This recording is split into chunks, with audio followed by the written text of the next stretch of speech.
pessoal, boa tarde. Estamos aqui para mais um painel, né, nessa Fenatran 2022 que está lotada. Nós estamos conversando lá atrás agora há pouco. Ela está com muita gente aqui. A expectativa que a gente tinha era essa e está muito boa a feira. E nós estamos fazendo também nesses painéis apresentações técnicas e para aprofundamento do nosso conhecimento. E está muito interessante isso. E nós vamos falar agora sobre sustentabilidade do transporte. Nós vamos ter aqui quatro empresas falando, da Prometeon, a Eaton, a Fras-le e a Solistica. São três indústrias e uma transportadora, embarcador, transportador, que são visões diferentes e que vão ajudar a gente também a formar o que o Christoph falou agora há pouco, né? Essa ideia da sustentabilidade cada vez crescendo mais aqui no nosso meio. Então, vamos lá, sem delongas. Eu vou chamar então, só para vocês entenderem a dinâmica. Cada um vai falar em torno de 10 minutos. Eles vão falar aqui, vão sentar e depois a gente vai chamar aqui para uma conversa de perguntas e respostas. Tá ok? Então vamos lá. Eu vou começar então com o Luiz Mari da Prometeon. Luiz, por favor.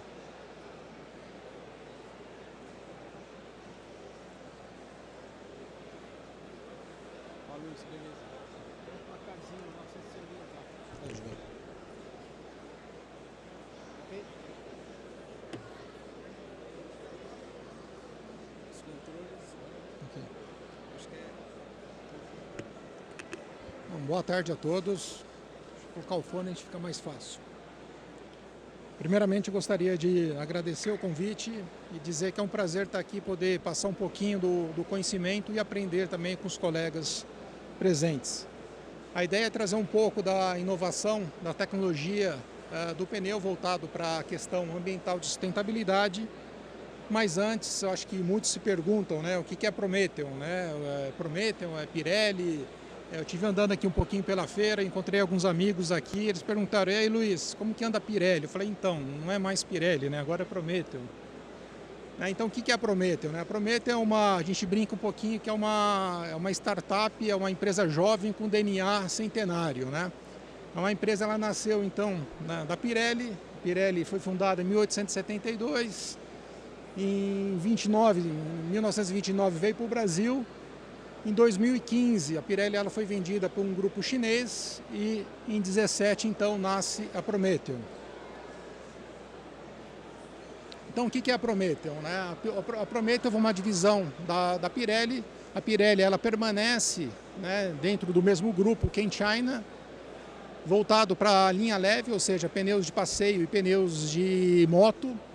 Em 2016, né, há essa aquisição e em 2017, então, nasce a Prometeon, que é a primeira e única empresa global de pneus voltado ao segmento industrial, focado com pneus de caminhões, pneus de ônibus, pneus agrícolas, industrial e OTR, na qual a Prometeon trabalha dentro desse guarda-chuva com o brand, com a marca Pirelli e também com as demais marcas associadas, dependendo um pouco do mercado. Então, o que é a Prometeon? A Prometeon, então, ela é uma empresa presente em mais de 160 países, que ela possui uma forte participação e presença e identidade com a América do Sul, né, possuindo duas fábricas no Brasil, uma em Santo André, aqui no estado de São Paulo, outra em Gravataí, no Rio Grande do Sul, um centro de pesquisa e desenvolvimento e também escritórios aí nos principais países. Quando a gente vai para a Europa, o headquarter continua sendo na Itália, como uma empresa, ex-empresa italiana, como a Pirelli também, o headquarter continua sendo na Itália, na Europa. Outras duas plantas, uma na Turquia e outra no Egito, 3 centros de pesquisas e escritórios aí nos principais países dos demais continentes. Um ponto de orgulho para nós também é que todo pneu desenvolvido e comercializado pela Prometeon no mundo todo é feito única e exclusivamente pelo Centro de Pesquisa e Desenvolvimento da Prometeon aqui do Brasil. Então esse é um orgulho que nós temos dos nossos engenheiros desenvolverem, projetarem pneus agrícolas para o mundo todo. Entrando um pouquinho aqui no tema da sustentabilidade, como o Christopher comentou, né? nosso setor automotivo está inserido no problema e também inserido nas soluções. E aí quando a gente olha o setor nosso, né, o Christopher mostrou 14%, isso varia em função da métrica da equação que é calculada e também dos países, né? No Brasil é 14%, mas o setor automotivo chega a ter impacto até 22% na emissão de CO2. A gente vê nitidamente o nosso mercado, quando a gente pega toda a questão da mobilidade, um aumento, um crescimento da questão da eletrificação, né? E aqui falando, obviamente, de todo o setor motriz. E aí, quando a gente vai para o nosso segmento, em particular o de veículos pesados, segundo alguns estudos realizados em 2021 pela Boston Consulting, mostra que na projeção de um pouco mais de 10 anos, o Brasil terá mais de 30% do seu parque circulante movido com a nova energia, entre gás, célula de combustível, bateria, ou seja, um forte crescimento, obviamente, dentro de um cenário relativamente otimista, né, dessa mudança. E como o pneu está inserido nesse contexto? Né, lembrando que nós temos ainda, e vamos ter por muito tempo, um mercado ainda voltado a veículos convencionais, né, a questão de combustível, motor a combustão e também uma migração, né, desse sistema modal para veículos elétricos ou veículos que nós podemos chamar das novas energias, né, onde o pneu ele tem que atender essas duas exigências. Quando nós falamos de veículos convencionais, o que nós falamos, o que nós lembramos do pneu em relação ao impacto ambiental, ao impacto sustentável, consumo de combustível. O pneu ele pode variar entre 10% a 15% no consumo de combustível de um veículo. Então ele tem um papel fundamental, ele faz toda a ligação do veículo com o solo. Toda a parte motriz é o pneu que dá. Então nós temos que ainda suportar essa questão, essa exigência do veículo convencional, que quando nós remetemos ao pneu, lembramos do consumo de combustível. Porém, quando a gente migra para veículos elétricos, a exigência, a demanda muda um pouco. Nós não falamos mais de consumo de combustível, e sim de qual a autonomia do veículo, qual que é a autonomia que o pneu pode dar e contribuir para esse determinado veículo. Falamos também da questão do peso, são veículos mais pesados, eles carregam um compartimento de bateria, então isso exige muito mais do pneu. São veículos que não propagam rumor, ruído, são veículos silenciosos. Então o impacto e a pressão para o pneu é cada vez maior e está dentro do âmbito da sustentabilidade também, que é a emissão de ruído. E outro ponto importante, que é a curva de torque dos veículos elétricos é muito maior. Então, enquanto que uma motorização convencional, a curva, ela não é tão abrupta, no veículo elétrico ela é muito mais rápido. Isso acaba impactando na performance, no desempenho do próprio pneu. Então, nós, dentro desse conceito, nós tivemos, de 2 meses, o lançamento do primeiro pneu desenvolvido especificamente para veículos elétricos aqui no Brasil, né, que é o U02, pneu voltado para o segmento urbano, ônibus urbano, desenvolvido, projetado e fabricado aqui no Brasil. Então, quando nós olhamos o pneu, o que o pneu ele tem que entregar, né? E aí a gente divide em 3 grandes pilares, né? O primeiro é resistência ao rolamento. Quanto menor for a resistência ao rolamento, maior vai ser a distância percorrida do veículo, com menor energia roubada do sistema motriz. Para isso, a gente trabalha fortemente no desenvolvimento da banda de rodagem, que é a parte do pneu que vai em contato com o solo. Ele representa em torno de 50% a 60% da resistência ao rolamento do pneu como um todo. Então, para isso, a gente trabalha com novos compostos, novos polímeros, alto teor de sílica, porque permite que o pneu trabalhe a uma temperatura mais baixa. O composto que vai ao interno, que envolve todo o pacote de cinturas, toda a região metálica do pneu, que nós chamamos de composto interno da banda de rodagem, também com alto teor de sílicas, novos compostos que permitem essa menor geração de calor. O pacote de cinturas em si, que daí é o segundo pilar, que nós, conforme eu comentei, são veículos mais pesados, então nós estamos falando de alto índice de reforma. Aumentando a reforma do pneu, você está reduzindo a retirada de materiais do meio ambiente. E aí, por fim, o talão reforçado, em função do aumento de carga, que é a região que vai em contato com a roda, com o aro, e suporta todo o peso, toda a carga do veículo.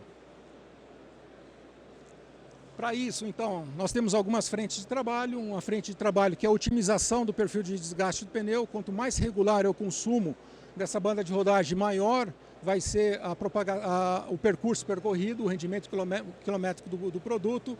Conforme eu comentei, a maior durabilidade da carcaça, trabalhando com elementos que geram um menor calor. Você trabalha o pneu a uma temperatura mais baixa, ele envelhece menos, envelhecendo menos você aumenta a vida útil do produto. Então tudo isso aí você coloca dentro do pacote de uma menor resistência ao rolamento, menor consumo de combustível. Outro ponto importante também é a questão do rumor. Então existem modelos matemáticos que a gente simula a dinâmica do pneu, o desenho do pneu, a relação do pneu com o veículo e também a interação do pneu com os diferentes tipos de pavimento. Isso nós fazemos o teste em campo de prova, validamos isso em laboratório e voltamos de novo no modelo matemático dentro das equações para a gente otimizar o projeto para que o pneu dê o menor rumor. E por fim, a produção, o impacto ambiental, quando nós falamos de produto, nós estamos falando aqui então aumentar a vida útil do pneu. Conforme a gente aumenta a reforma, nós estamos prolongando a vida útil do produto. Um foco muito grande, como o Christopher falou, não só produto, mas também dentro do nosso processo de produção, através de estações de tratamento, de métricas, que é muito importante a gente ter métricas de impacto ambiental, como redução de waste, de scrap, redução de consumo de energia, de consumo de água, caldeiras de biomassa que são implementadas dentro das nossas unidades fabris.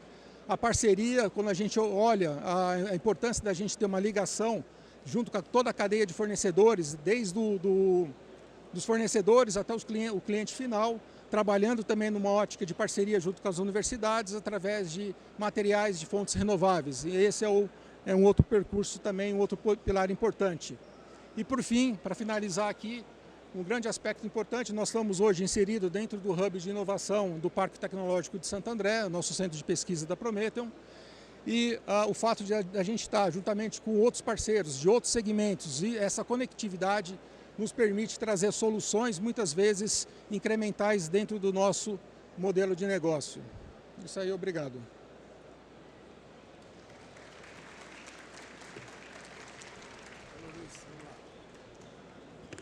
O Luiz estará de volta daqui a pouco com a gente aí. Nós estamos fazendo esse processo para o pessoal não ficar de costas para a tela, que é ruim, né?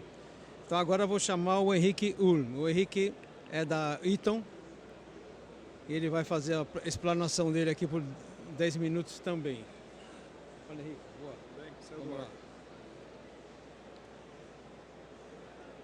Alô? Não, mas você não precisa escutar. Você pode falar aqui direto. Olá pessoal, boa tarde. Meu nome é Henrique, sou da Eaton. Vou ajustar um pouco aqui que a altura...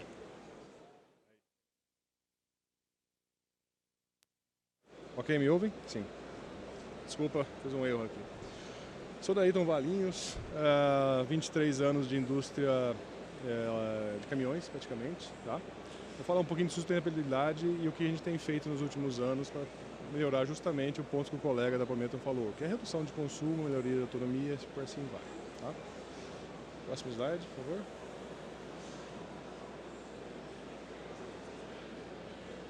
Esse aqui. Então, pessoal, a Eaton é uma empresa que fornece para as montadoras. Nem todo mundo talvez conheça a Eaton, né? A Eaton é uma empresa centenária. Ela foi fundada em 1911 nos Estados Unidos. Tá?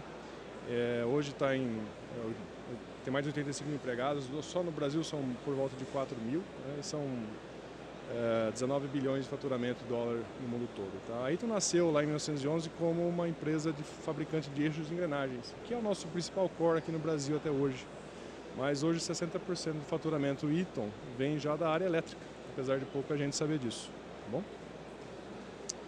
Esses são nossos principais clientes na região e daqui também a gente exporta para outros clientes, mundo afora, saindo do Brasil para outras localidades do globo.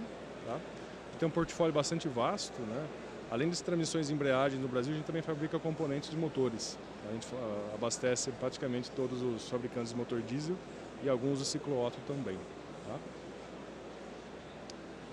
Tá? Nós temos alguns pilares aqui no Brasil. Né? O desenvolvimento de produto local, que é uma vantagem, uma fortaleza da Eaton, eu diria. pelo fato de o Brasil ter condições muito específicas, né? E precisa de produtos customizados, né? Infelizmente, nem tudo que funciona lá fora, no hemisfério norte, quando chega aqui no Brasil, funciona corretamente, precisa de algumas adaptações, né? O Brasil, a gente sabe que não é para amadores, e no mercado de caminhões e ônibus isso não é diferente. Tá? Excelência operacional, nós temos 4 fábricas na região, tá? Vou falar um pouco mais à frente, e também soluções específicas, né? A gente consegue fazer soluções customizadas para a região. Tá? A gente tem centro de desenvolvimento na região. Tá bom? Essas são nossas plantas, né? A primeira à esquerda, né, de costa, é de Valinhos, é a maior planta da Eaton, não só na região, mas no mundo. Tá? Era a antiga planta da Clark, que foi aqui adquirida em 96, se não me engano.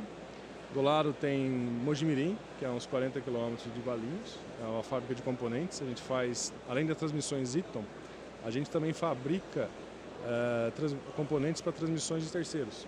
A gente fabrica as peças sob desenho, tá? De algumas montadoras. A Eaton Caxias, que fabrica também sob desenho peças para linha agrícola, colheitadeiras, tratores. E São José dos Campos, que é a nossa fábrica mais antiga, que fez 65 anos esse ano, aqui no Brasil, e faz válvulas de motores. Okay? E por último, embaixo, o nosso centro de engenharia, que fica em Valinhos, fica dentro de Valinhos, tá? O centro de engenharia de produtos leves e médios, tá? E referência não só na região, mas também dentro da Eaton para outras regiões. Esse centro de pesquisa e estudo aqui em Valinhos, tá? A gente desenvolve transmissões do zero, né? 100%. Desde testes de bancada, testes veiculares, design, protótipos, fabricação, a gente faz tudo in-house, vamos falar assim. Tá? Essa é uma fortaleza que nós temos na região para transmissões leves e médias de caminhões e ônibus. Falando um pouquinho de Brasil, o Brasil não é para amadores, que eu comentei.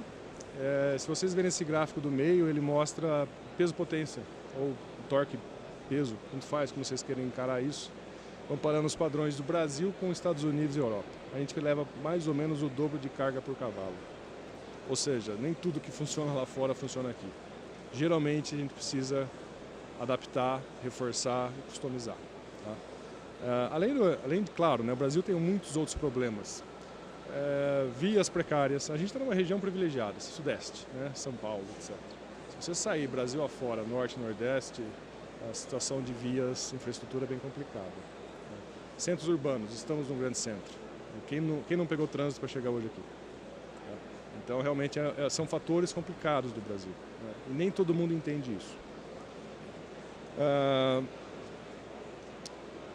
Falando um pouquinho mais da Eaton, só para eu entrar realmente no tema de sustentabilidade, pós-venda, né? A Eaton, como tem muito tempo de Brasil, nós temos 850 pontos de vendas na América do Sul, peças e serviços. Né? Esses 850 pontos são peças.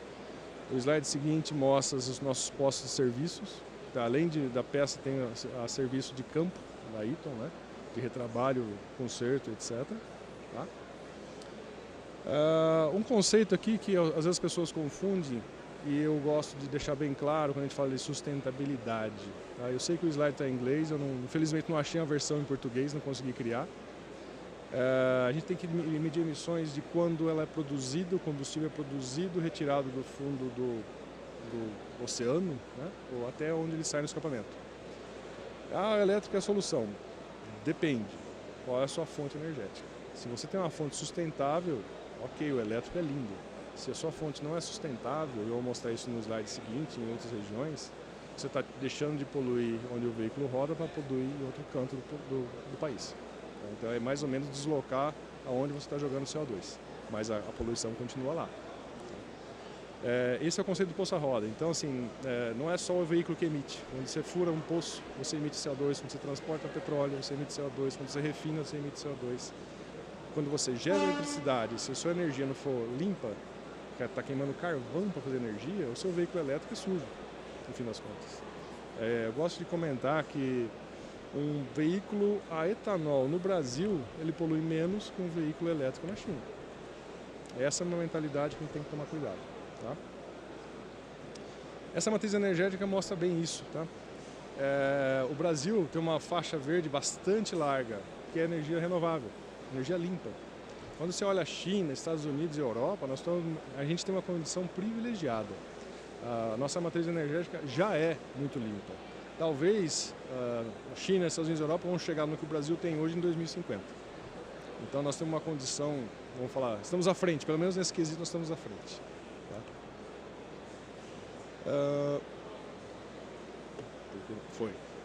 Então, onde é que a gente entra na sustentabilidade, redução de consumo de CO2, como é que a gente começa a melhorar isso? A eletrificação é um objetivo a longo prazo, ela não vai acontecer amanhã.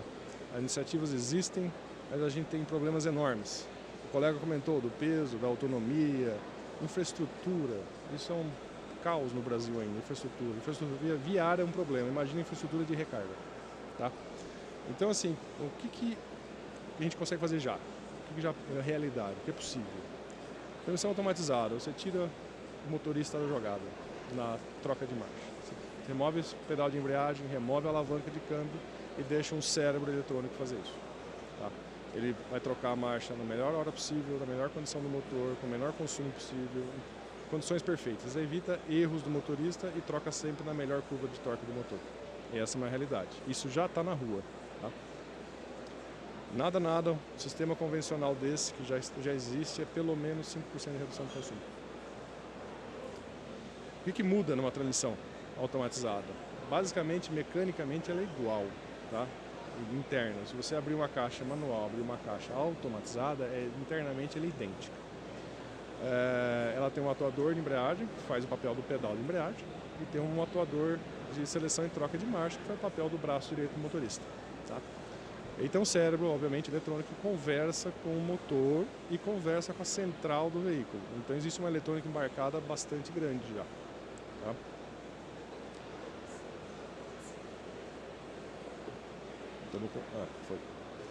Esse é o portfólio da Eaton, né, que a gente já tem no Brasil. As caixas que tem um logozinho verde são as caixas automatizadas já disponíveis, fabricadas no Brasil. Ok? Tá? Esses são os principais clientes que nós temos na região, de fabricantes de caminhões e ônibus. Aqui tem um exemplo que eu gosto de trazer, onde o consumo é muito relevante e a diferença de uma automatizada é gritante, eu diria. Tá? Nós estamos falando de um caminhão de coleta de lixo. Em vez de colocar uma caixa automática, colocar uma caixa automatizada, a gente consegue reduzir números de 2 dígitos em termos de consumo. Tá? Então é muito diesel no fim da ponta. Tá? Eu não vou passar todos os quadrinhos porque o meu tempo é curto, mas é redução de consumo, redução de manutenção, redução de TCO, menor desgaste de freios, menor desgaste de pneu, por incrível que pareça, a gente já conseguiu medir isso. Vida de embreagem de 3 a 6 vezes maior. Então, assim, o custo operacional cai bastante. Esse é um dado que a gente pegou do campo, medindo veículos com a mesma carga, a mesma rota, trocando motorista, fazendo realmente uma medição estatística. Tá? São mais de 10 veículos rodando. A gente conseguiu, em 2 situações, em 2 rotas diferentes, um deles com redução de 20 e poucos por cento, 27%, o outro com 17% de redução. Quando você coloca isso na ponta do lápis no fim do ano, são alguns milhares de reais na conta do dono da frota. Tá? Então realmente é muito dinheiro e redução de CO2. Imagine tudo isso de diesel deixando de queimar ano a ano por caminhão. É realmente uma redução bastante interessante. Aqui alguns benefícios só para fechar, né? Quando a gente compara a manual, a MT e a automática. A manual ela é uma caixa mais barata, a MT é mais cara, a automática é 2 vezes mais cara que uma automatizada. Tá? Só que é uma caixa que você, automatizada, consegue achar peça facilmente no país inteiro, porque basicamente é uma caixa mecânica. Qualquer mecânico abre e vai ver as mesmas peças que ele está acostumado, eixo, engrenagem, rolamento, não tem nada de novo lá dentro. Tá? Tem uma rede enorme no país, de suporte, assistência e peças. Além disso, ela traz benefícios de redução de consumo, como já falamos, e também valor de revenda. Né? Uma caixa automática tem alguns problemas de revenda, tem problema de consumo, tem problema de peça, tem problema, enfim, diversos problemas. Então, assim, a gente entende que o melhor compromisso entre a solução mais barata, que é a manual, e o que seria ideal, automática, é uma automatizada. Primeiro, custo. Segundo, custo do produto em si, que é mais barato, além de ser fabricado no Brasil, não é importado. e também ao TCO, custo operacional do veículo. Nós estamos falando de uma redução significativa aqui, principalmente numa aplicação que tem um consumo alto, aplicação urbana. Tá? Eu acho que era isso. Muito obrigado. Extrapolei um pouquinho o tempo.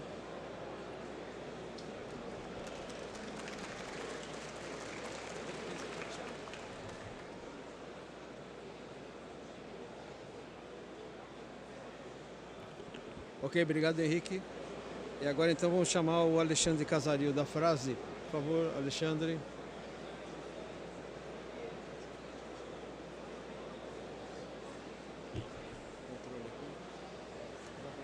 Obrigado.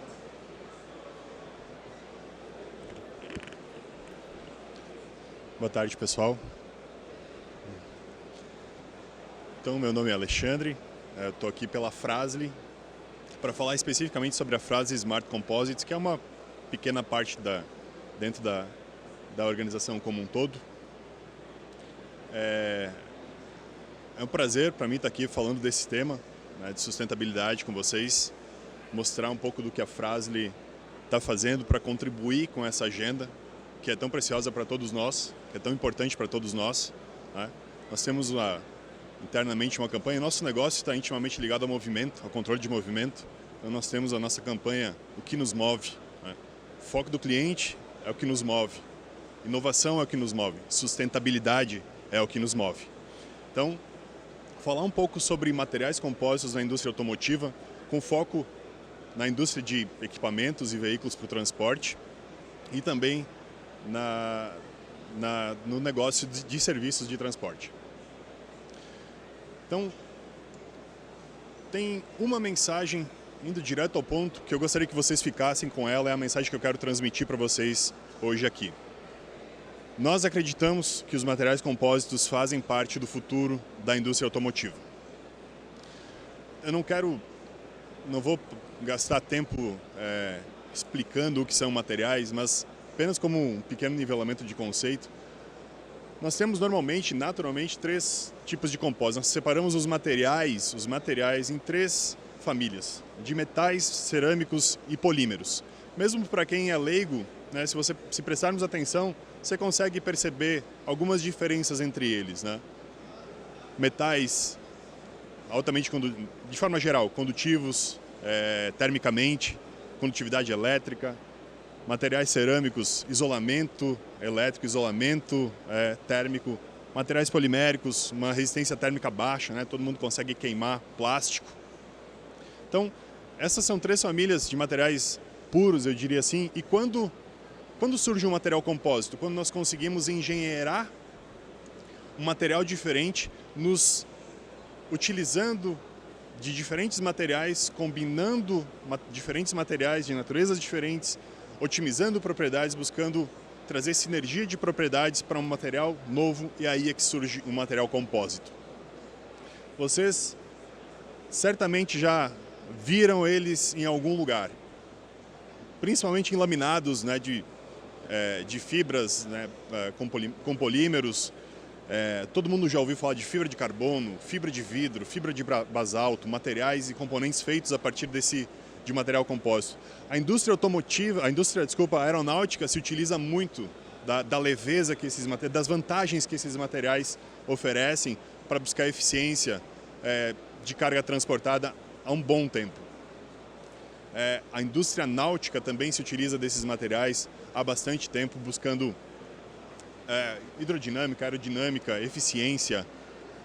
E também alguns nichos, não sei nem se a gente pode dizer que é a indústria automotiva, mas alguns nichos de veículos, né, Fórmula 1 especificamente, se utiliza desses materiais há bastante tempo, tirando proveito das vantagens que eles podem trazer. Então, nivelando esse conceito, por que nós acreditamos que os materiais compósitos habilitam uma série de vantagens para a indústria automotiva frente aos materiais tradicionais, aos metálicos, aos cerâmicos, aos poliméricos que estavam ali colocados em diversas aplicações?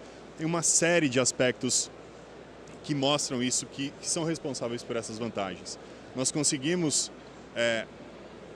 otimizar propriedades mecânicas desses materiais trabalhando com um negócio que chama anisotropia de propriedades. A gente consegue favorecer direções dos componentes, você consegue otimizar o design do componente, utilizando e tirando proveito das melhores propriedades desses materiais nas direções específicas, nas direções de interesse. Nós conseguimos trabalhar com resistências específicas. Resistência específica é o seguinte, uma resistência mecânica com a leveza do material. Eu consigo resistências mecânicas muito altas, específicas muito altas, comparado a outros materiais puros. Nós conseguimos trabalhar através dos processos de fabricação e contribuir significativamente com o design do produto, com o design dos componentes. E tudo isso levando à redução de massa e levando também a aumento de produtividade, reduzindo massa, aumento de produtividade, aumento de carga transportada por quilograma de CO2 emitido, que leva naturalmente e obviamente a uma redução na quantidade de CO2 por carga transportada, ou quando é um tipo de transporte limitado por volume, a gente leva menos carga morta, emite menos CO2. Então, por isso que nós acreditamos que os materiais compósitos fazem parte do futuro da indústria automotiva. E quero mostrar para vocês aqui na frente um pouquinho do que... Parou de funcionar.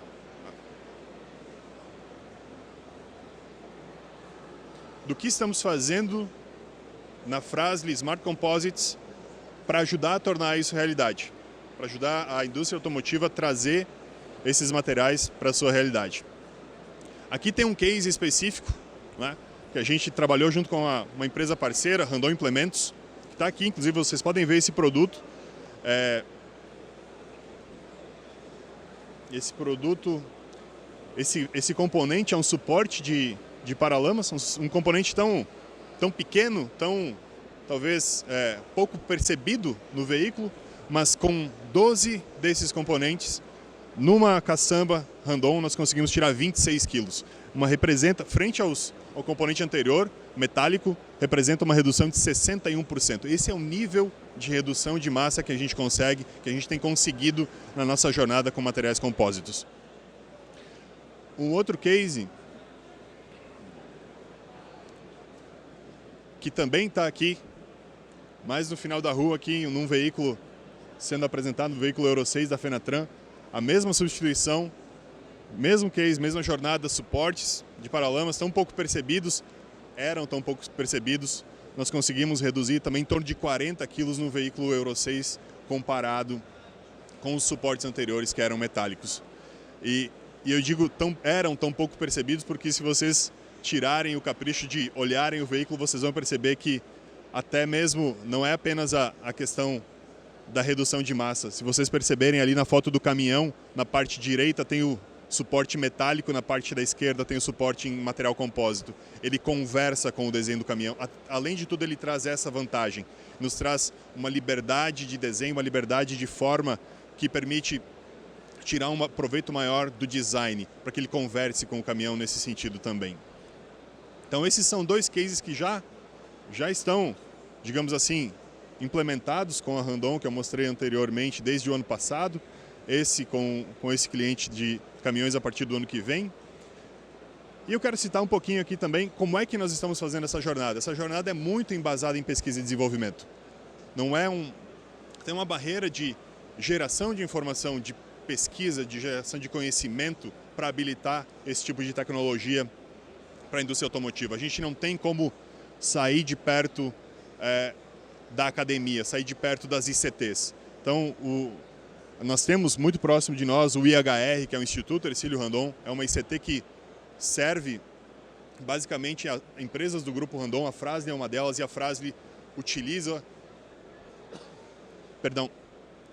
e se serve do IHR como um grande habilitador de tecnologias, como um grande hub de conexão com outras ICTs, com universidades, com potenciais fornecedores, com outros clientes potenciais também que se servem do IHR para outras finalidades. E com o IHR, nós temos uma jornada, um roadmap, né, com uma série de projetos habilitadores de diferentes tecnologias em materiais compósitos. Nós temos o SMC, né, que habilitou os primeiros as primeiras peças dos suportes que eu comentei agora há pouco, mas nós temos também tecnologia de tape, de RTM, de pultrusão, de wet compression molding no nosso roadmap de tecnologia. Então nós estamos investindo forte na habilitação tecnológica de materiais compósitos, porque realmente nós acreditamos que eles vão fazer parte da indústria automotiva, do futuro da indústria automotiva. Aqui tem apenas, não vou falar muito desses projetos, mas para vocês terem um pouquinho de presente, né, de sentimento do que é também rodar peças em suspensões, rodar peças em estruturas de semi-reboques no nosso CTR, né, no Centro Tecnológico Randon, do qual nós nos servimos também como um grande centro de testes extremamente importante para o processo de validação e de habilitação dessas tecnologias.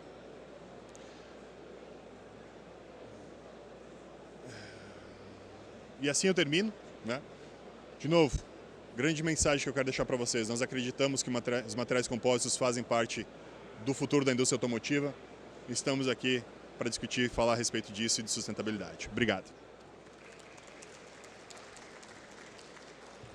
Obrigado, Alexandre. O Alexandre vai falar um pouco mais daqui a pouco sobre isso. E o Kleber Fernandes, da Solistica, então, nosso último convidado aqui, antes da gente entrar na parte de perguntas.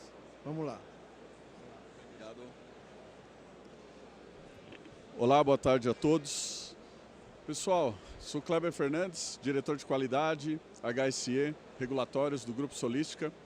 E até para a gente deixar aqui o ambiente um pouquinho mais leve, né? Estou vendo o pessoal aí, todo mundo concentrado, já passaram 3 grandes profissionais aqui falando de sustentabilidade. Me compete a encerrar o painel e garantir que todos permaneçam. Então, dá uma passadinha de mão embaixo da sua cadeira. Se tiver um adesivo da Solistica, você pelo menos tem que ficar até o final da palestra, porque aí você vai poder retirar o brinde com a gente, um brinde que a gente providenciou para vocês. E esse é aquele momento que eu vejo todo mundo se movimentando de verdade e tá aí embaixo, sentiu o adesivo. Para quem for mais ousado, pode abaixar, pode olhar embaixo da cadeira. Depois a gente vai entregar um brinde para vocês, com um apelo de sustentabilidade, é claro, vai ser uma satisfação presenteá-los. E quem não achou, quiser mudar de cadeira, pode trocar também, tá? Não vai ser vergonha nenhuma. Então, alguém achou? Quem achou? Levanta a mão aí. Quem achou? Opa, já tem um ali. São 5, Rodrigo. São 5, né? Então já temos um ali, já temos outro ali. Ó, acharam 2, hein? Tá faltando 3. Então é embaixo da cadeira, tá bom, pessoal? Então desculpa quebrar o gelo, mas só para a gente dar uma dinâmica aqui na apresentação. Já teve gente que arrancou um pedaço da cadeira. Não, isso não vale. O que vale é o adesivo. Fala, Sam, tudo bem? Então, por favor, não destruam... Achou aí? Beleza. Não destruam as cadeiras. Vamos lá, pessoal. Então, só para quebrar o gelo aqui, vocês devem ter observado que na minha apresentação tem a letra I, do lado das 3 letrinhas que todo mundo fala, né? Então, a gente tem lá meio ambiente, a gente tem o aspecto social e a gente tem a governabilidade. Por que a gente, em todas as falas que a Solistica vem trabalhando, colocou a letrinha I do lado do ESG? Não adianta vocês acreditarem que num mercado tão competitivo que é o mercado de transporte, que essa conta vá fechar única e exclusivamente no transportador. As ações de sustentabilidade no mercado de frete no Brasil, elas dependem sim de uma iniciativa de toda a cadeia de valor. A cadeia tem que ir somando. Eu fiquei muito contente porque na primeira fala da Prometeon, a gente já viu ali uma conexão com o nosso trabalho com relação à calibragem de pneus. O último colega que falou, quando ele conecta a caixa de câmbio e a inteligência, o penúltimo, perdão, e conecta a inteligência da movimentação, da Eaton, né, dos veículos, essa soma de iniciativas, aí sim, vai nos dar uma cadeia de valor que faça com que cada elo cumpra a sua parte. E é claro que como embarcador, né, como gestor de uma empresa de transporte, não seria diferente falar de CO2, é sim o carro-chefe dos nossos programas, mas existe muito mais do que só a compensação direta de emissão dos veículos. É a maior porcentagem, só a Solistica nós estamos falando de um universo de mais de 60 mil toneladas por ano, dentro de 9 mil veículos administrados. Então existe uma relevância dessa fatia. Também fiquei muito surpreendido com o dado que o colega da Eaton coloca da nossa atuação como energia limpa. O Brasil já tem sim o destaque em hidrelétrica, a funcionalidade eólica, e vamos aqui dar um pouquinho de spoiler também na questão de energia dentro de warehouses vinculado a fazendas com as placas fotovoltaicas, que é impressionante o crescimento do movimento isso no mercado hoje no território nacional. Então, passando aqui, só deixa eu ver se eu estou certo no botão aqui. Está ligado aqui? Ah, tá, ele tem um delay. Então, sou Kleber Fernandes, diretor de qualidade, HSE e regulatórios, coordenador da Comissão de Logística Farmacêutica do Sindusfarma, também do Conselho Regional de Farmácia, sou farmacêutico, embora atue há mais de 20 anos no mercado de logística. Publiquei alguns livros, são 3 livros publicados: Logística, Fundamentos e Processos, Logística, um Enfoque Prático e Logística de Produtos Veterinários. O primeiro livro está na internet, quem quiser baixar depois fique à vontade. Tá? Os demais, aí, esse eu ainda estou tirando um pouquinho de direitos autorais. E professor universitário, né? São algumas universidades aí há mais de 20 anos também lecionando na Oswaldo Cruz, na UMESCAM e na Unisal. Chega de falar de mim. Vamos destacar a resiliência. A gente está aqui para falar de sustentabilidade. E num cenário tão competitivo, nasce o protagonismo de você fazer da mesma forma o que os outros estão fazendo, mas agregando a sustentabilidade. Para nós é uma pauta muito relevante. Como eu comentei, nós somos geradores de CO2 em uma escala representativa. E onde está a Solística inserida nesse contexto, né? Então, quais são as estratégias hoje da Solística compartilhadas com os nossos clientes? E por que a palavra resiliência? Eu inaugurei a fala conectando a complexidade da cadeia de valor, mas nós, como gestores, temos que nos adaptar a novos cenários. E existe sim uma agenda verde que está vindo com muita força, e essa agenda verde nos remete a mudar o rumo em que as coisas estão indo nos sistemas produtivos do Brasil. Dentro disso, transformação. Acreditar que dentro de um universo que nós temos o embarque, a armazenagem como extensão da indústria, se nós olharmos há 20 anos atrás, quando se pensava em transportador, só se estava preocupado em desempenho de entrega. Hoje, a indústria quer exatamente o protagonismo daquilo que o seu produto idealizou dentro de cada parceiro da cadeia de valor. E nós, como atores da cadeia de valor, temos que cada vez mais ampliar programas da indústria. Um dos principais mercados que atuamos é a logística farmacêutica. Nós estamos falando de praticamente 40% do nosso mercado, e fora outros mercados também que atuamos, totalizando 4 mil clientes.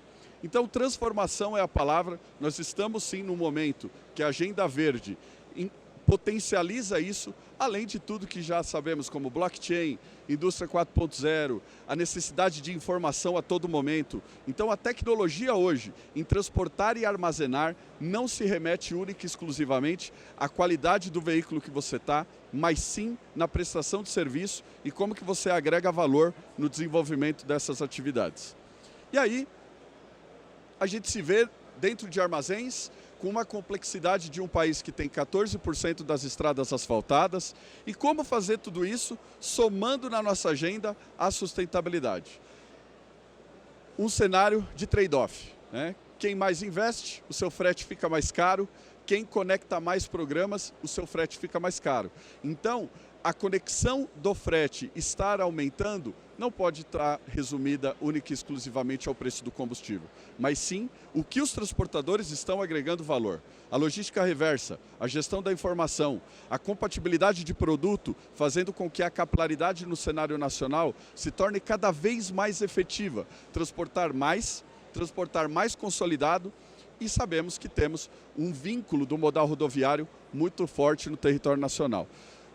E isso nos canaliza a trabalhar de maneira mais eficiente, mesmo com cenários tão agressivos, em quantidade de rodovias, complexidade de impostos, e isso é uma realidade para todo mundo que atua nesse segmento. Falando um pouquinho da Solística, a Solística ela pertence ao grupo FENSA. Então, eu sei que a marca para alguns pode ser nova, mas a Solística é o legado da Atlas, Expresso de Jundiaí e AGV. A fusão dessas 3 marcas formou a Solística dentro do Grupo FENSA. O Grupo FENSA não é o dono da Coca-Cola, o Grupo FENSA detém mais de 50% do processo de fabricação da Coca-Cola. Somos o maior embotelhador, né, o maior engarrafador de Coca-Cola no mundo. Então a nossa agenda de sustentabilidade, ela conecta vários mercados, não só a logística, que é a vertical de produto da Solística, mas outras agendas também. Falando especificamente da FENSA, 13 países de atuação. Quando a gente vai para o Grupo Solística, aí nós estamos falando de 7 países de atuação e 127 terminais, só no Brasil, somando-se warehouses e terminais de carga. Então, tudo que a gente faz nas nossas operações dá escala. A nossa carteira de clientes é uma verdadeira...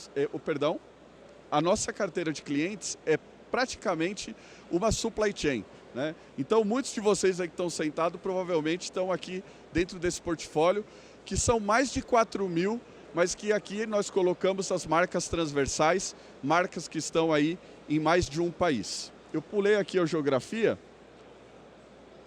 Essa é a geografia, eu vi que a colega estava pegando ali o dado. Essa é a nossa geografia nos 7 países que atuamos.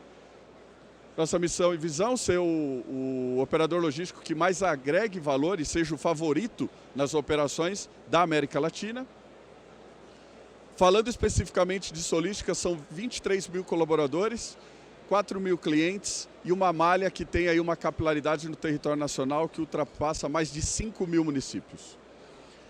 Então, diante de uma operação tão complexa, quais são aí os nossos desafios para conectar todos esses clientes? Essa é a nossa malha, então praticamente em quase todos os estados, só tem 2 estados que nós não estamos presentes, nos traz o tema de HSE. O HSE hoje é o departamento que cuida da sustentabilidade dentro das empresas. E aí quando a gente pega um transportador, como que um transportador tem tantas áreas técnicas? Só na Solística são 153 farmacêuticos, veterinários e técnicos conectados com a sustentabilidade. Na parte de sustentabilidade, 9 profissionais e todos os demais farmacêuticos e veterinários. E como que a gente administra o nosso sistema de gestão ambiental de segurança? Em 3 pilares. Gestão de acidentes, meio ambiente e sustentabilidade. E o que nós vamos descer um pouco a lupa aqui é justamente a parte de sustentabilidade. Dentro de sustentabilidade, esse é o nosso modelo de gestão. Nós hoje destacamos as ferramentas de segurança, de impacto ambiental e principalmente o que o mercado me exige. Uma empresa como essa tem 937 licenças para operar. Só licenças ambientais são 112.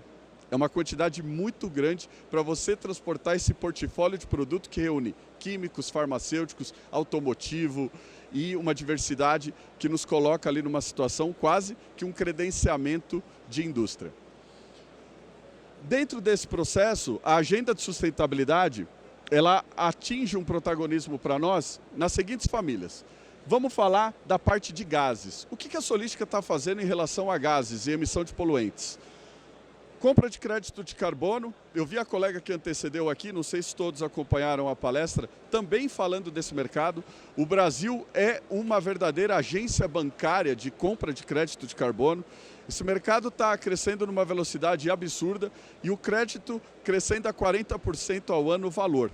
E nós, como principais emissores dentro do grupo, temos um papel relevante de estabelecer as metas de compensação e essa atividade da compra de crédito é uma ferramenta que a gente está utilizando sim. É claro que eu não vou comprar todo o meu crédito de carbono das 60.000 toneladas, mas esse trabalho integrado com os nossos clientes faz com que essa escala se torne uma fonte renovável. A compra de crédito de carbono, quando você escuta no primeiro momento, parece até estranho. Nossa, você está pagando por um local que planta árvore ou um local de reflorestamento? Sim. Essa localidade ganha um inventário. Esse inventário é homologado em 2 instituições muito sérias, que é a Verra e a ONU. E hoje nasce uma criptomoeda que, na verdade, você compensa aquilo que você gera em locais que estão predispostos a fazer isso. E assumem esse compromisso e essa agenda verde, aonde o patrocínio de empresas como a Solística possibilita que essas áreas não sejam desmatadas e façam uma compensação natural do ar. Consolidação de carga é sim uma das nossas fortalezas. Toda vez que os nossos clientes, otimizado pela nossa roteirização de carga, deixam de contratar carros únicos, isso tira uma quilometragem que ele estaria gerando CO2 e o inventário de carbono se torna mais efetivo dentro das nossas operações. Por que eu estou falando de inventário de carbono? Porque toda empresa, o primeiro passo para estabelecer as suas emissões nasce do inventário de carbono. A partir do momento que você faz o inventário das suas emissões, você sabe quanto você gera, quanto que você é agente poluidor e o que se faz necessário na sua parte de consumo e geração para que você possa ser considerado uma empresa limpa, uma empresa verde. E hoje já nascem aí várias certificações para que você possa ser reconhecido dessa maneira. Não é fácil, não é barato e por isso que o I, lá no começo da apresentação, se faz necessário. Nenhum ator vai fazer isso sozinho na cadeia de valor. Depois, cortinas vegetais, com 127 armazéns espalhados no Brasil, a gente tem muita área que pode ser plantio. E esse plantio soma no meu inventário de carbono. Aí você fala, nossa, mas como que se faz essa conta? Protocolo GHG é uma ferramenta aí universal, quase todos os players que mergulham no inventário de carbono se utilizam dessa estratégia. E você plantando e fazendo com que essa conta de compensação vá sendo somada a várias iniciativas. Outra iniciativa, a utilização de Arla, que na verdade faz aí um melhor desempenho dos veículos, e a frota elétrica. Por que eu deixei por último? Porque na hora que a gente começa a falar de frota elétrica, é um mercado que todo mundo tem interesse, mas ainda precisa ser dado mais capilaridade para que isso surta um efeito e uma compensação significativa. Nós já temos frota elétrica. A cada ano, cada cliente compra seus veículos dedicados, está numa velocidade muito interessante, mas ainda num oceano azul para fazer isso dar uma velocidade significativa. Temos problemas de autonomia, temos problemas de capacidade de carga, mas para mercados específicos isso já está fazendo sentido. Depois de gases, aqui é a foto de como é a lógica da compra de crédito de carbono.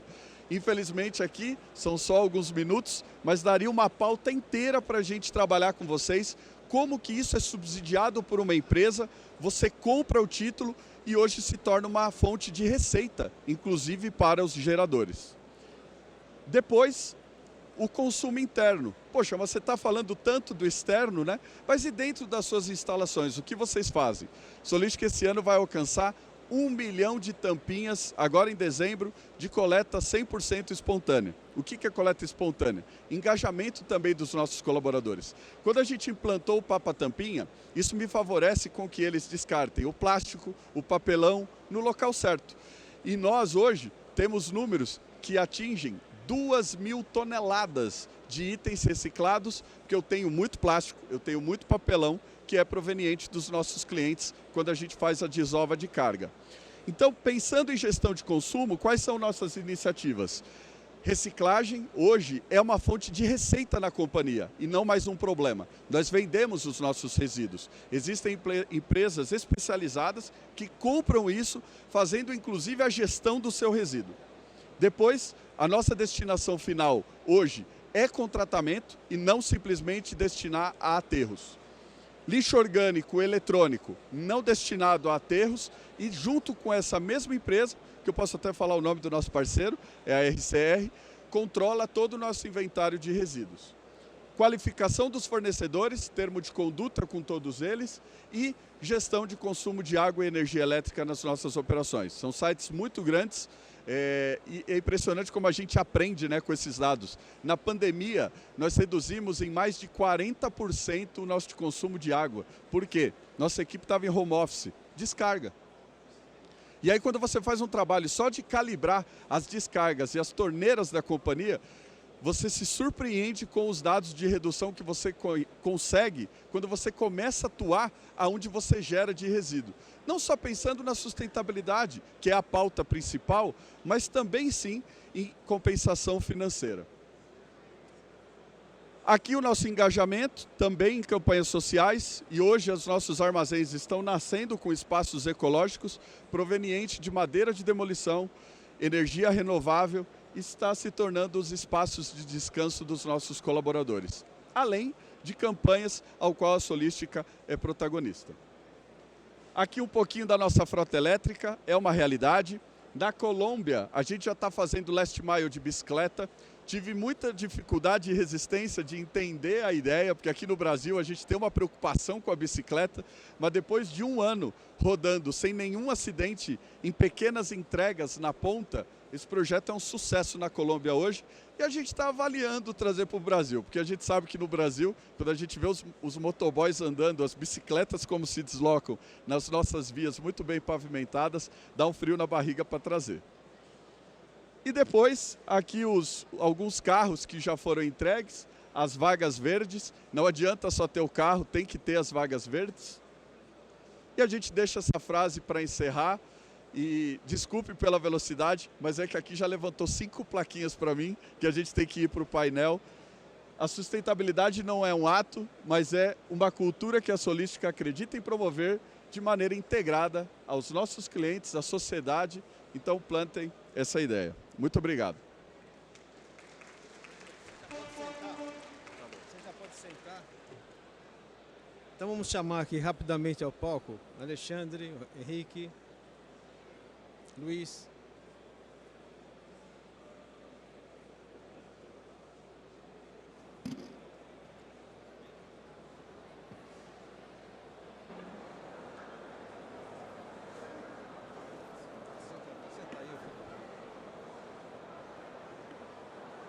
Tá, o microfone tá por aí, beleza.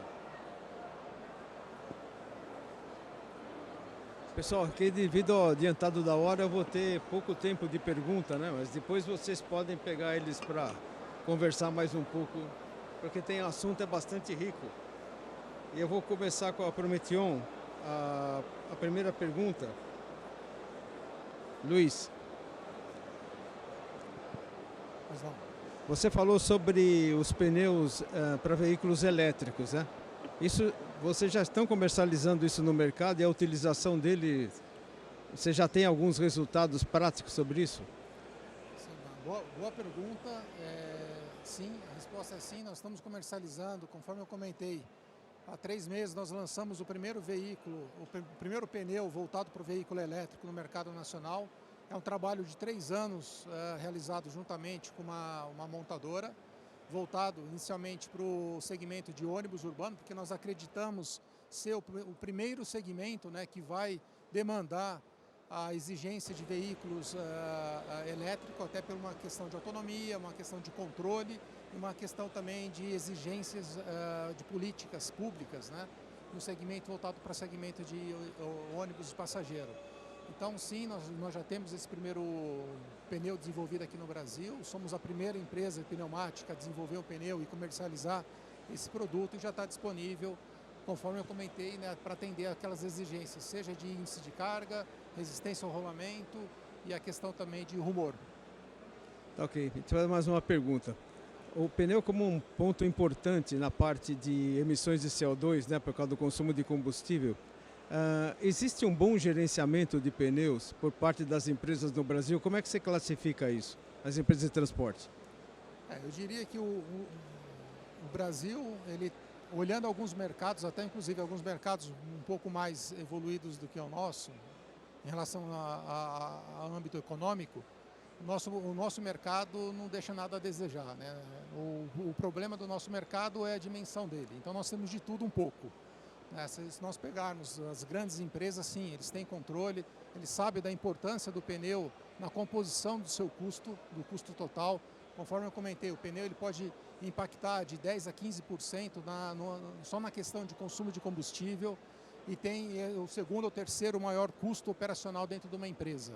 Então, sim, quem tem controle sabe realmente da importância do controle no pneu, na composição do seu custo total, porém, quando a gente olha o tamanho do nosso mercado, a gente vai ver que nós temos ainda um grande percentual das empresas que ainda não tem, né, toda essa expertise voltada ao controle e à gestão de pneus.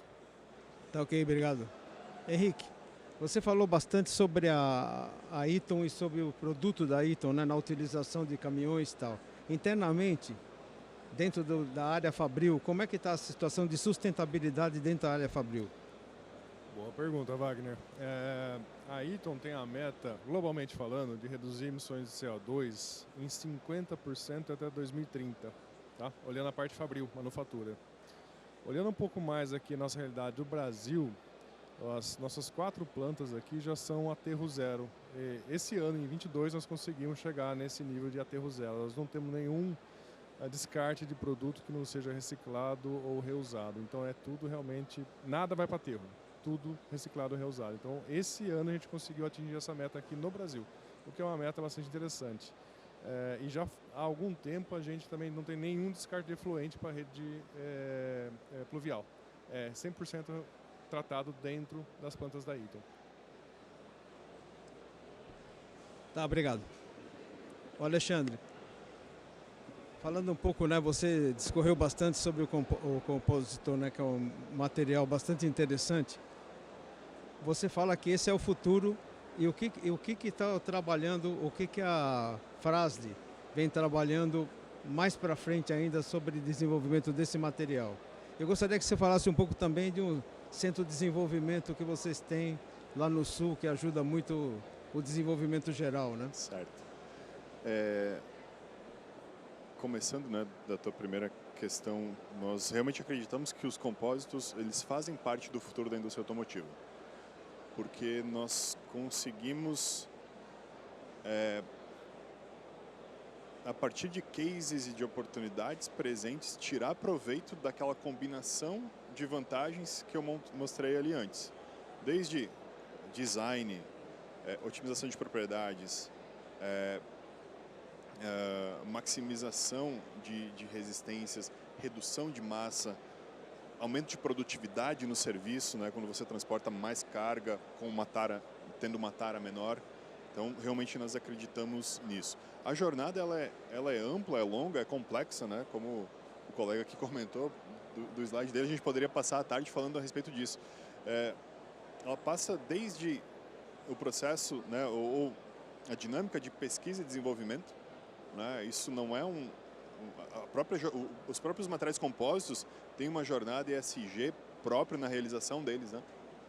Diminuição da dependência de fontes de óleo, né, de petróleo, por exemplo, desenvolvimento, produção de resinas de base renovável, menos agressivas ao meio ambiente, o processo de realização do produto, a reutilização, a reciclabilidade, tudo isso é uma construção que também precisa ser feito com materiais compostos. Eles oferecem vantagens, mas existem desafios que precisam ser vencidos. Então, a gente está investindo bastante em pesquisa e desenvolvimento, endereçando todas essas frentes, porque é uma composição, nós precisamos endereçar o conjunto da obra, né, e ter o IHR, né, o IHR, que é o Instituto Hercílio Randon, é uma ICT com dezenas de profissionais trabalhando especificamente em pesquisa e desenvolvimento, conectando não só a Fras-le, mas as empresas Randon, mas eu falo por Fras-le, nos conectando com startups, nos conectando com universidades, com outros centros de pesquisa,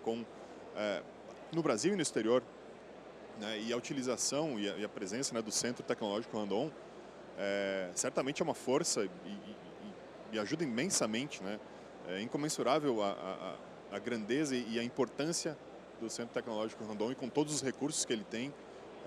Também não vou ficar discorrendo a respeito disso, mas são pistas, laboratórios, base sísmica, uma série de recursos lá indispensáveis para a validação de veículo. No fim do dia a gente está falando de indústria automotiva, a gente está falando de componentes para veículos, a gente está falando de validação de veículo. Então, o Centro Tecnológico Randon e o IHR são realmente dois pilares muito importantes na jornada que a Fras-le está fazendo, né, para Smart Composites. Isso é muito interessante, né? Eu estava conversando com o Fred na hora do almoço. Ele falava assim que a gente vai para Caxias trabalhar lá e sempre alguém que está trabalhando com a gente precisa ir para alguma aula. Eles sempre estão estudando. Isso é uma coisa bastante interessante. Uma característica das pessoas de lá que eu admiro bastante isso daí, né? Verdade, isso aí, né? Todo mundo estudando, todo mundo se desenvolvendo. Muito legal. Última pergunta, Kleber. O Kleber deu uma aula pra gente aqui, né, pessoal? Puxa vida, foi muito legal. E, Kleber, a gente estava conversando um pouco sobre as placas fotovoltaicas, embora vocês não fabriquem, mas você transporta. E isso aí, o Henrique mostrou a matriz energética brasileira na apresentação dele, que já é bastante grande em relação aos outros países. E o Brasil está correndo atrás de ter mais energia limpa. E a placa fotovoltaica é um dos pontos que leva a energia limpa. Eu gostaria que você falasse um pouco sobre o transporte das placas, né? E os cuidados que você tem que ter com os veículos para fazer o transporte de um produto tão sensível, né? Você fala um pouquinho sobre isso que eu achei engraçado, Perfeito. legal. Estão me ouvindo, né? A placa, gente, é algo que chamou a atenção nos últimos anos por 2 motivos. Primeiro que a legislação vai mudar, né? Então o consumo urbano, tem muita gente que está antecipando isso para pegar a legislação atual e se beneficiar, de fato, de toda a energia que está gerando dentro de casa. E pensando nos nossos armazéns, hoje é uma tendência, sim, de se buscar fontes de energia, não só a fotovoltaica, mas também de mercados, né? De mercado livre, energias que você comprovadamente está comprando de mercados limpos. E, respondendo à pergunta sobre a complexidade do transporte, gente, é tão significativo o número de aumento de embarque disso, que nós estamos tendo que mudar a nossa cubagem, a nossa formatação. Por quê? Elas são volumosas, elas têm sim um valor agregado, são muito sensíveis, dá muita avaria. E no modal que hoje a gente opera, né, a gente tem tanto o mercado fechado quanto o mercado LTL. No mercado LTL, a cubagem é complexa, a gente tem o risco de avaria potencializado e se tornou um produto de alto valor agregado na cadeia. Então imagina, nós transportamos desde pequenas caixas como unidades relativamente grandes, mas a placa ela é quase que um comodato ali dentro do meu caminhão, porque ela ocupa muito espaço. E o que a gente fazia antigamente em unidades, hoje nós estamos dando uma relevância dentro dos baús, porque o mercado está muito, mas muito aquecido mesmo. Potencializado naturalmente pelas grandes fazendas que se estão construindo, mas também pelo consumo urbano. É impressionante no interior, principalmente no interior, quantas pessoas estão migrando as suas casas para uma energia alternativa. E claro, como nós transportamos de muitos fabricantes, isso já tem sido notado nas nossas operações com certa relevância. Tá, obrigado. Pô, eu ficaria conversando bastante aqui, mas eu agradeço, nós estamos com o tempo, olha lá, 15 segundos, tempo esgotado. Eu agradeço a presença de vocês, eu acho que foi bastante... Aprendemos muito, né, com essa equipe que falou aqui. Eu fico muito contente de saber que a indústria, são vocês da indústria, a gente fala tanto da indústria brasileira que está meio parada, não anda, tal, e é tão bom escutar que a gente está com desenvolvimentos brasileiros, né, dentro da nossa cadeia de produção. Isso é bastante interessante.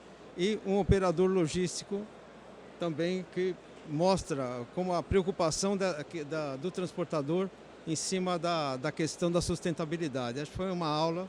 Obrigado. Agradeço muito a presença de vocês e a presença do público também, que está aqui presente agora. Obrigado, pessoal. Pessoal, e quem pegou o adesivo, por favor, ó, o Rodrigo ali, ó, fica em pé agora, Rodrigo.